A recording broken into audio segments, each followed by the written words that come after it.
You wanted the best. You've got the best podcast, the hottest podcast in the world. The Chris Voss Show, the preeminent podcast with guests so smart you may experience serious brain bleed. Get ready. Strap yourself in. Keep your hands, arms, and legs inside the vehicle at all times, because you're about to go on a monster education roller coaster with your brain. Now, here's your host, Chris Voss. Hi, folks. Chris Voss here from thechrisvossshow.com, thechrisvossshow.com. Hey, we certainly appreciate you guys tuning in. Thanks for being here. I'm the sort of guy that thought the Beatles were actually a band of Beatles, not like a band of musicians. So welcome to the show, guys. We certainly appreciate you guys tuning in. Go see all the wonderful groups. Tell your friends, neighbors to subscribe. Get them on the phone right now. Start messaging them on the DMs of social media. Don't send them your nude pictures. Tell them, why don't you subscribe to the Chris Voss Show? Go on there and hit the bell notification button on youtube.com/Chris Voss, goodreads.com/Chris Voss. All the crap we're reading over there. It's not crap. Why did I say that? It's a horrible thing. My book's over there. It's crap. But everyone else's books over there is awesome. So go over there and read and subscribe and whatever. I'm just improvising myself into a hole at this point. Let's see if I can dig myself out. That's half the fun of the show. Go to all the groups, Facebook, LinkedIn, Twitter, Instagram, TikTok. What will he do next? So we're excited to announce my new book is coming out. It's called Beacons of Leadership, Inspiring Lessons of Success in Business and Innovation. It's going to be coming out on October 5th, 2021. And I'm really excited for you to get a chance to read this book. It's filled with a multitude of my insightful stories, lessons, my life, and experiences in leadership and character. I give you some of the secrets from my CEO entrepreneurial toolbox that I use to scale my business success, innovate, and build a multitude of companies. I've been a CEO for, 33, 35 years now. We talk about leadership, the importance of leadership, how to become a great leader, and how anyone can become a great leader as well. Or order the book wherever fine books are sold. Today we have an amazing author on the show. His book is awesome too, I should mention, not crap, as opposed to my book you'll find on Goodreads. His book is coming out, I believe, tomorrow. It's hot off the presses. It's got that fresh print smell you can still get high off of. Good Arguments, How Debate Teaches Us to Listen and Be Heard by Bo Seo. Bo, do I have your name pronounced? Not pronounced so. There's a bit of a missed opportunity there, Chris. It could have been Bo Seo on the Chris Voss Show. Bo Seo, the Chris Voss Show. Yeah, that definitely would have been awesome. I normally ask people that in the pre-show, the green room, but we were having a little too much fun. So you is going to be on the show talking to us about his amazing book and what's inside of it, and what it all means. He is the two-time world champion debater and former coach of the Australian national debating team and the Harvard College Debating Union, one of the most recognized figures in the global debate community. He has won both the World School Debating Championship and the World's Universities Debating Championship. He's written for the New York Times, the Atlantic, CNN, and other publications. He has worked as a national reporter for the Australian Financial Review and has been a regular panelist on the primetime Australian debate program, The Drum. He has graduated from Harvard University and received a master's degree in public policy from a university that I cannot pronounce. I'll let him tell me here in a second. He is a jurist. Tsinghua. Did I get that right? He is I went to public school. He is currently a Juris Doctor candidate at Harvard Law School, which I clearly never went to. Welcome to the show, Bo. How are you? Thank you so much, Chris. I feel like I should read a bio for you. You know, my audience is sick of me. They've had 12 years of this, and they already know enough about me as it is. That's why we have guests on the show, is because they don't want to hear anything more about me. Well, welcome to the show. Congratulations on the new book coming out tomorrow. Is this your first book? It's my first book. There you go. Congratulations. Yeah, it's about to be out there, man. It's been a number of years, and it comes to some kind of fruition tomorrow. Now, you may want to call up somebody who put this on there because it's the #1 bestseller in search engine optimization. Did you notice that yet on Amazon? Did you see that? I think it must be because of my last name. Is that what it is? SEO. Yeah, but I'm happy. You take the W's where you can. You take the wins where you can. Mine's #1 in 1 million or something. I don't know. In being in below 1 million, the top below one. Never mind. That makes no sense. So what motivate? Oh, give us your plugs, your .coms, where people can find you on the interwebs, please. HelloBoseo.com. Hello, BOSEO.com. I'm into the rhyming thing. And that's my handle on Twitter and Instagram also. There you go. So what motivated you to write this book? So I graduated, when I was graduating from college, right after I won the Second World Championships, Trump was elected president, and we went through one of the most divisive kind of presidential cycles we'd seen in recent history. Really? We might disagree about that too. No, it's not. I'm just. Was there something that went on the last 5 years that was kind of crazy? And then I, as you said in the intro, I moved to China the year after that, and that was the start of the trade war between U.S. and China. I went home back to Australia, and I covered an election that mirrored in some of the divisiveness and rancor what we had seen here in 2016, and I covered that as a political reporter. So it felt like everywhere I went, there was disagreement, and disagreement felt like a feature of our age, and in some ways the great challenge. And there have been all this, amazing work kind of diagnosing the causes of that and thinking about the structural reasons why it came about, but not a whole lot said on what each of us might be able to do about it as citizens, as people in our private lives as well. And I found myself looking back to this really formative period of my life when I was a competitive debater and a debate coach. And I wondered whether this tradition and practice had something to say and some answers to provide at a time when so many of our conversations are stuck and when so many of the answers that we want seem to be outside our grasp. There you go. So that's why I wrote the book. Yeah, and if you thought the last 5 years are fun, wait till this week when the January 6th committee airs it all out. Yeah, evidently it's going to be quite the experience. Yeah, it seems so peaceful the last 5 to 6 years. I don't know. Wait, was there a coronavirus? So this is pretty good. So give us an arcing overview of the book, if you would, please. So the book is in 2 parts. The first part talks you through and coaches readers through the basic elements of debate. And those are making an argument, understanding what a debate is about, how to respond to an argument, using language to bolster your case. There's chapters about knowing when to disagree and when to let something go. There's a chapter about learning to argue with bullies, right? And the kinds of people who go in with bad faith.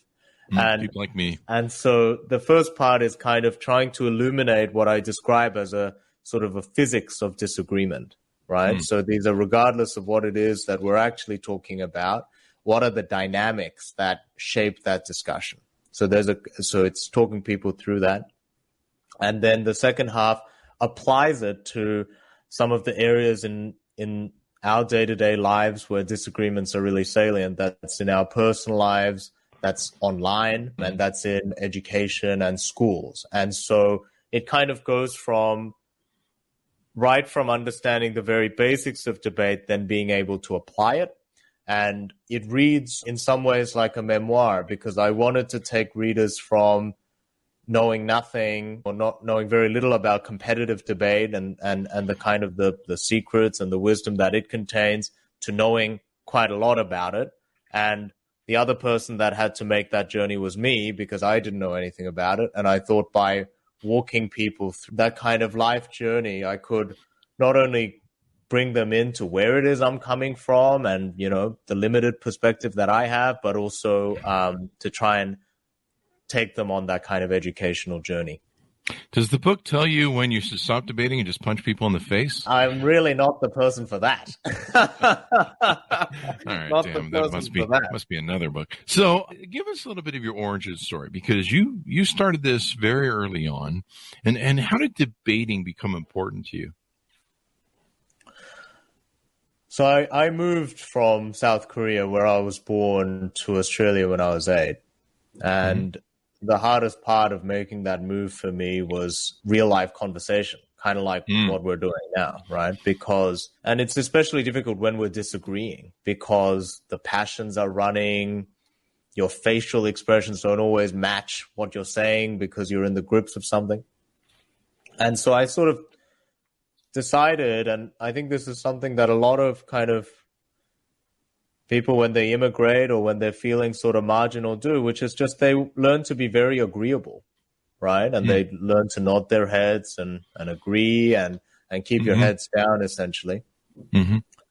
But I sort of stumbled onto the debate team because it promised a very odd thing, which is when one person is speaking, no one else speaks, right? And that idea that I could be heard in that way was so attractive to me. And once I got there, I saw that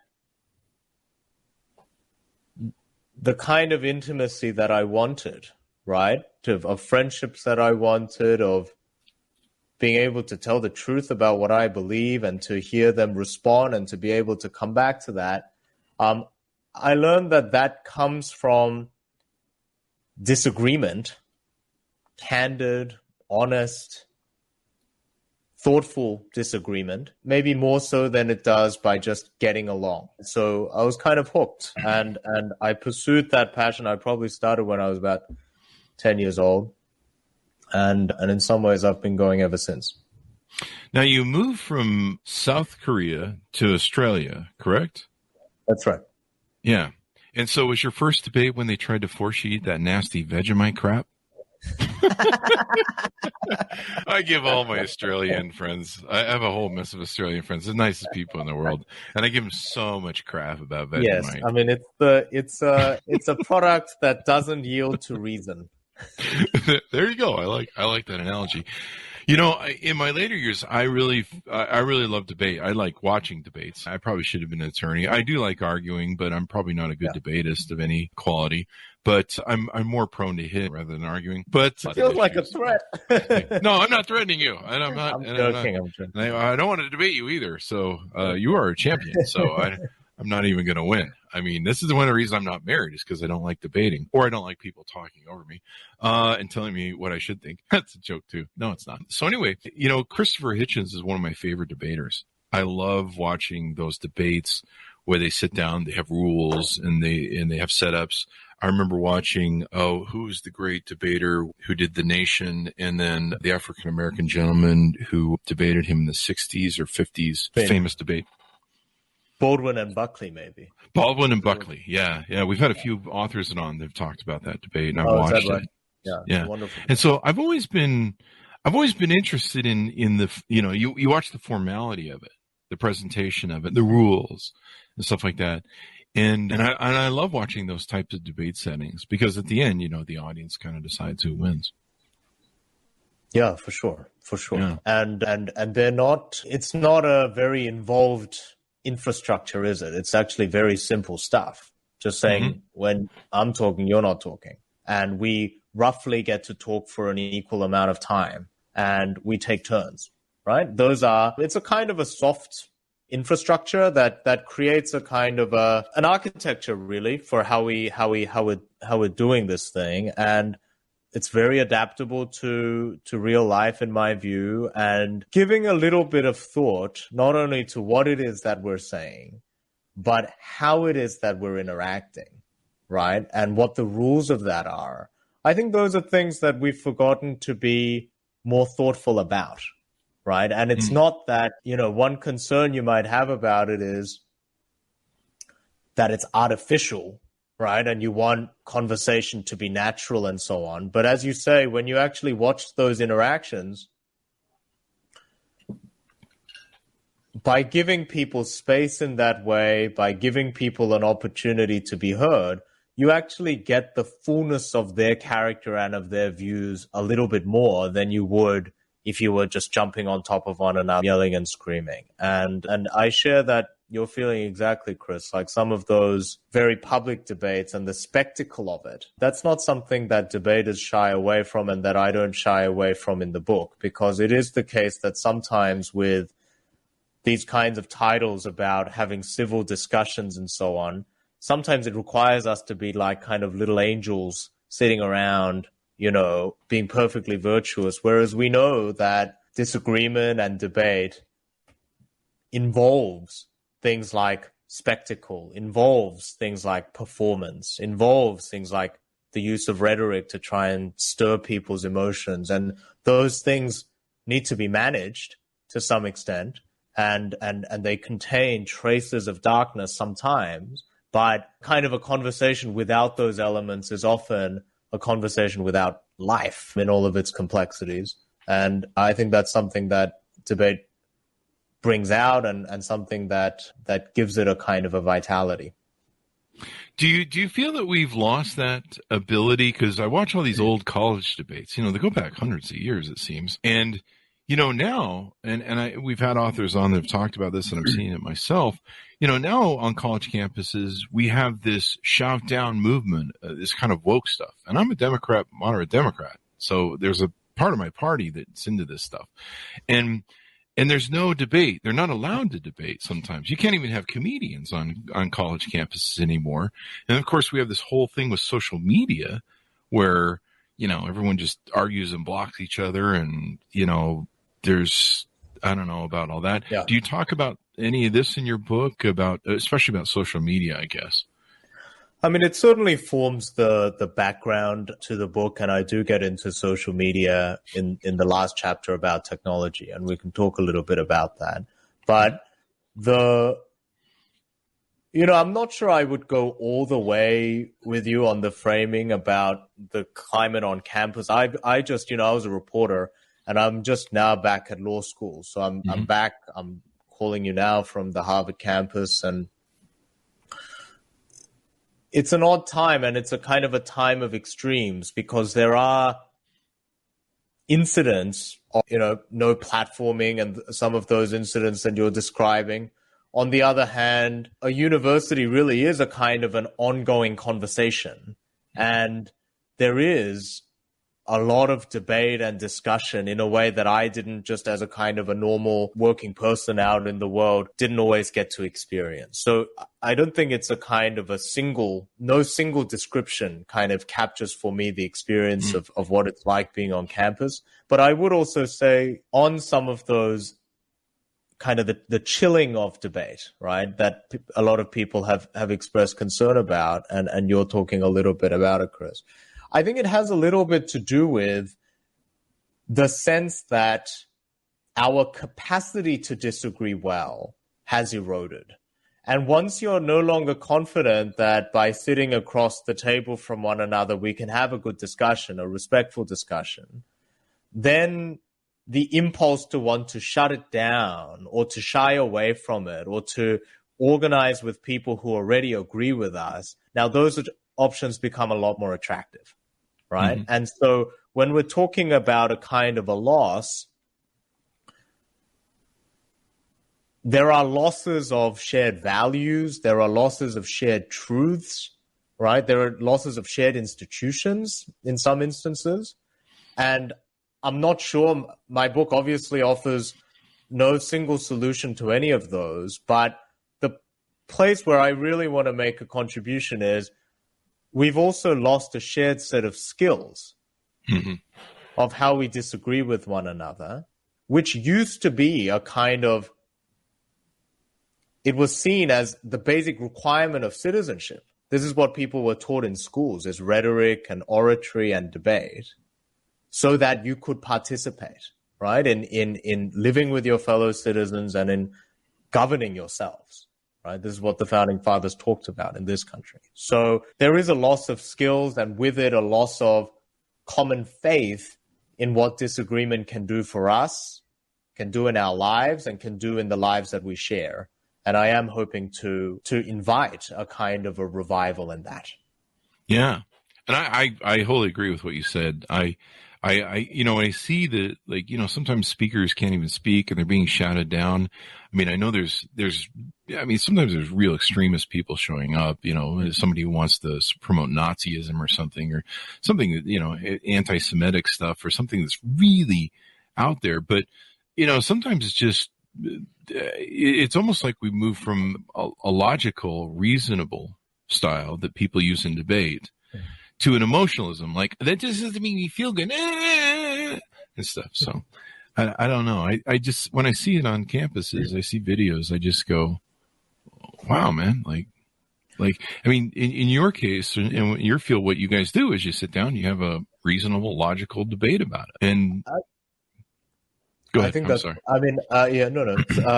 I hear that. And I mean, one point where I might just reframe it a little bit is on those two things. And it's obviously not a precise division between emotional response and a rational response. But I think one thing that I believe and that I think is a really big part of debate is you wouldn't want a discussion without either of those.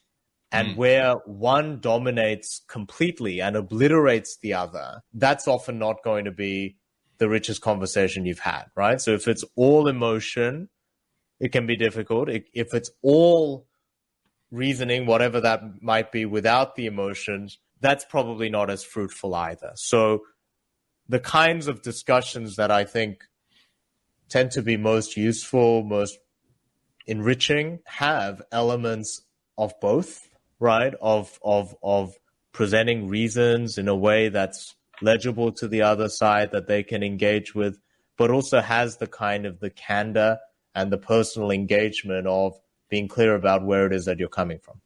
Yeah, I agree.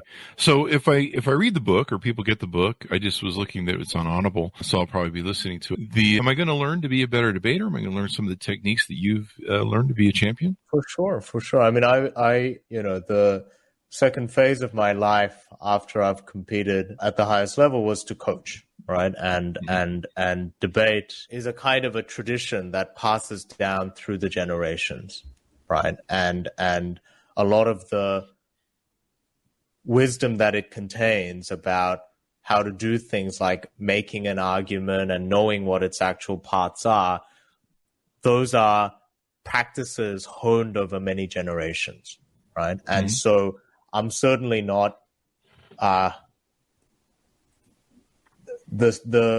strength of the ideas in this book don't owe to me completely. They're things that I was taught, and it's not even clear, where it began, because it was refined over many different people's experiences and iterations of teaching. But it's certainly how I've taught a generation of students, and I worked hard in writing the book to try and put it in a form that would bring everybody to the highest level that I could kind of manage within writing this book and to apply in their daily lives. So my hope is it will teach everybody to disagree better in their private and their public lives, and through that, kind of as we were saying before, to regain a kind of a confidence in what disagreements can do for us at home, in our workplaces, and in the public square.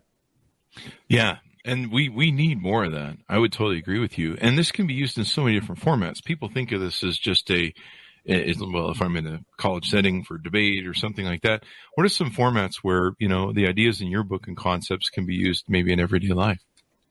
Definitely. I mean, so, one of the reasons why I think it's more accessible than perhaps other kind of bodies of knowledge is that we know children can learn to do it, right? So it's not, a thing that requires enormous background or something like that. I started when I was 10. But it's one of those things where with a lot of things that are worthwhile, it's easy to get started, but hard to master, and so it is kind of along that journey. And so I think about it a lot, for example, the chapter about learning when to quit disagreeing, or learning which disagreements are worthwhile or not, right? And I give a kind of a 4-part checklist called the RISA checklist, where you check whether the disagreement is real, it's important, it's specific, and the two sides are aligned, right? Those kinds of insights onto the disagreements that tend to be worthwhile and those that tend to degenerate into something worse I use that a lot at home and in the disagreements that I have with romantic partners, with family. And so it sort of starts around the kitchen table for me. And then, when I was working at the newspaper, I think so much of, and you might know this as an entrepreneur, Chris, like so much of the kind of work we're doing now is you're basically arguing in meetings, right? And you're trying to persuade one another, and you're trying to pitch, and you're trying to make sure that your vision is the one that kind of carries the day. So there's obviously it plays a really significant role in the workplace. And you're seeing this in the most recent version of the Netflix culture deck. It's something like the more higher stakes a decision is, the more debate there's going to be, right? There's a kind of a one-to-one sort of correlation there.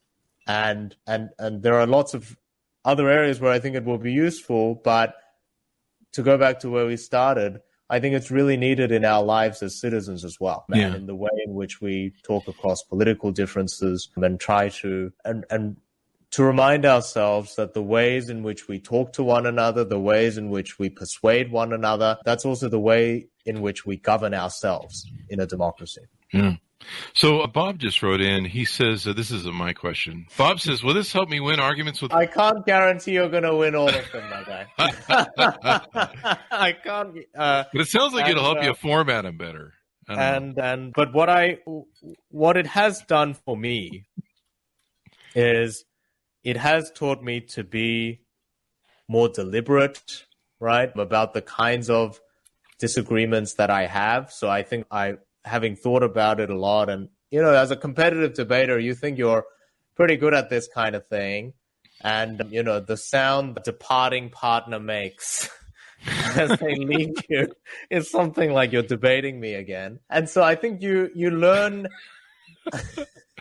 So you learn the strengths of the format, and you see its limitations too, right? Yeah. So I do think there are things that, like laying out your ideas in an organized way, as you were saying before, Chris, saying that just earnest belief and emotional commitment is not kind of enough sometimes, right? You really want to engage positively with what they're saying, but also seeing where the limits are. That I think is an important thing that debate brings to the table. And maybe the most straightforward answer to the question is, it's not so much that it will help you win any given argument, but that it will allow that argument, right, to go from a potential source of division to a source of kind of progress and collaboration and sharing between the two partners. And you might lose the particular issue, but as long as we are turning our disagreements into a force for, I think that's also a win. Yeah, I totally agree with you. In fact, I just realized you probably shouldn't put the fact that you're the author of this book in your Tinder profile, because you're just giving away the goods. Like, everybody who's going to ever meet you is just going to be like, oh man, this I'm never going to win a debate with this dude. So that's probably why it's an uphill battle. That's probably why it's in the search engine optimization section of Amazon. I get it now. So yeah, I'm really interested in this, because a lot of times on social media, I'll put up arguments, and sometimes I'll catch a lot of flack, and then I'll develop it. And so I'll be like, okay, let me pull that down and let me readjust this. Sometimes delivery, I'm kind of known for being a little too harsh or sharp, if you will. And sometimes people can't get over the sharpness and you hear the delivery. But like you say, it's a skill. It really is. I like forming and playing with an argument and going, I love toying with the whole aspect of it. I probably should have been a debater. I probably wouldn't be good, because, like I said, it always ends in violence. But that's the joke around here. You talk about a few people that you cite in your book, from Malcom X and artificial intelligence. Do you want to talk a little bit about how that's plays in your book? Sure. Maybe I'll pick up on the artificial intelligence thing, because it relates to kind of what you're saying about social media. So IBM developed, as part of the same kind of tradition of projects that go back to Deep Blue, the computer that played Garry Kasparov in chess, and the Jeopardy champion that took on Ken Jennings. they decided to make a kind of a champion debater.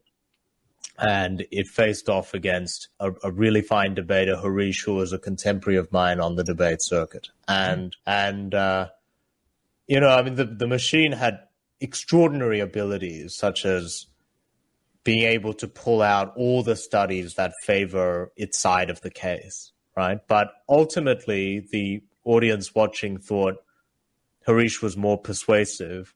And in particular, the kind of the human element, right, of being able to respond empathetically to what the audience might need to hear at that time, being able to modulate voice and your use of words to change the kind of the climate in the room. Those are really essentially human skills. And I think those are things that really allowed them to, the person, the human, to kind of prevail. And I worry a little bit about the ways in which our arguments online tend to make us more machine-like. You know, we use hashtags and we make our contributions very easy to kind of categorize and sort by algorithm, right? And so when I think a bit about social media and a lot of the same kind of ideas that you're saying there, Chris, there are, you know, one of the things that being a debater makes you really attuned to is the acoustics in a room, right? And how that, and what's the environment in which this conversation is taking place. And if in a debate room you have people with equal opportunity to talk and a guarantee that they're going to be heard, social media is in some ways the opposite, right? Some conversations get privileged because they're the most incendiary, or, you know, and it has a lot to do with the follower base that you already kind of have. And so there is a kind of a debater's sensitivity to what conversation should be that I think helps us diagnose the ways in which disagreements online can be problematic, and maybe more important for us to be able to insist on something better. Yeah. Right? Once we have a sense of what it is that makes for good disagreements, for good conversations, to be able to insist on that. And debate is not the only lens through which we can make that kind of, do that kind of analysis, but I think it's an important one that hasn't really been in the conversation so far, and I'm hoping to bring that to the table. I think it's a very welcome idea to the table to get back to those original things. You know, I mean, we're at a point now where we're so lazy. Our debates sometimes are just tropes or memes, like, you know, and half of them are, you know, they're being played by some manipulative person who's, you know, the trope isn't real, and it's either some racist based thing with some agenda, or it's totally fake, you know. Johnny Depp, you know, I don't know, I can't make up anything off the top of my head right now, but you know what I mean? You know, there's those tropes that are out there that people love to pass around, and then you go on the trope verification sites like Snopes or whatever, and you know, you find out that whatever that event was never happened. But we're so lazy, like that's how people are arguing now. They're just like, I'm just going to put up a meme, and there you go. I just gave you the political discourse for the 20th century. I think that's right. And you know, I had a very similar thought about, you know, the memification of our discussions, and part of it, as you say, it may be a kind of an unwillingness to do the difficult work of argument. Another might be, you know, we're so accustomed to kind of seeking out agreement, actually, right? So when we're reaching for slogans, it's not that we're even really disagreeing with the person in front of us. It's often us saying that so we know the people on our side knows that we believe in the same things that they do, right? It's a kind of a rallying cry. And part of the work of debate, I think, and good arguments is to restore the primacy of the actual encounter between you and me, right? It's not you as representative of some random group and me of something else, because we, in the fullness of our humanity, are much richer than the Democratic Party or, you know, or libertarian or something like that, because we contain a kind of richness that slogans and even affiliations can't. And when we interact, the richness multiplies in some ways, because I say something, you respond, I have to say something back that's better than what I said. And together we're kind of progressing towards a deeper understanding than we otherwise might. And we can't do that if we stay on script and repeat what has already kind of been planned out for us in some ways. Yes. Yes. I'm going to agree with you by holding up the slow clapping meme. So just I appreciate it. I haven't read your book yet. It didn't end too well for I had to set that up. It's a cheap setup, cheap joke setup by Chris Voss. We do a lot of cheap jokes on this show, keep people laughing. So I'm really interested in the book. I think it's going to be amazing. I think it's something, people need to learn. And I have always been interested in building better stories and building better debates because I want to win them and beat other people without punching them because the judge says I can't do that anymore. And I want to get that ankle bracelet off. So there's that. Anything more you want to touch on or tease out about your book, Bo, before we go? I know I threw you with the ankle bracelet. I did. I'm just concerned more than anything. It's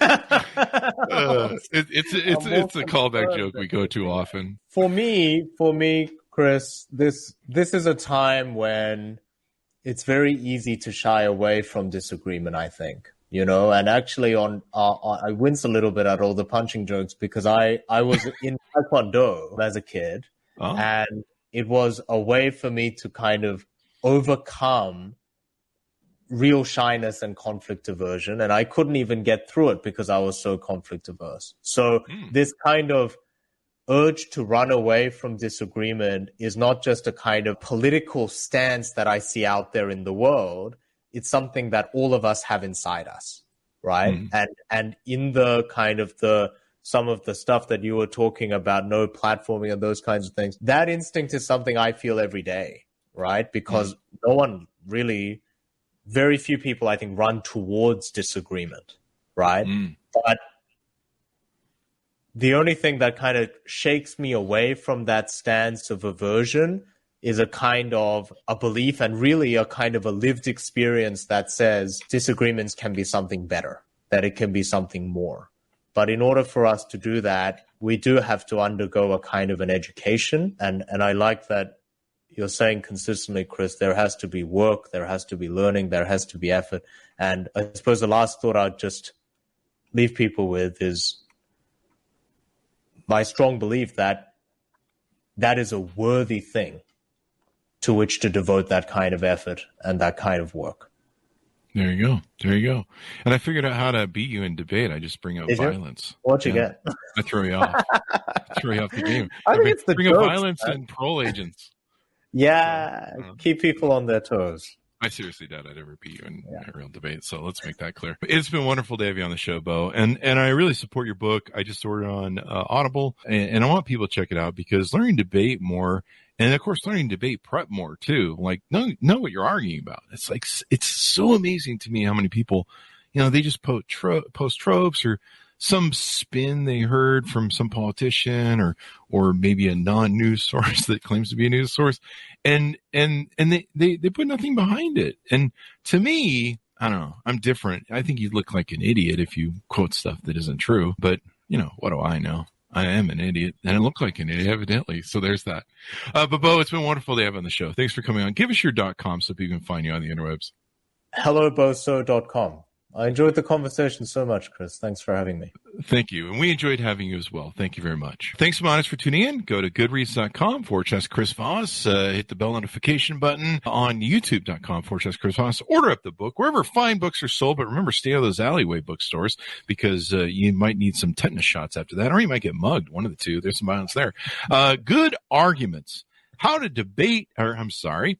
Debate teaches us to listen and be heard. And we tried to do some of that on this show. It comes out tomorrow, so pre-order that baby and get it in your hands so you can enjoy it as well. Thanks for tuning in. Be good to each other. Stay safe. And we'll see you guys next time.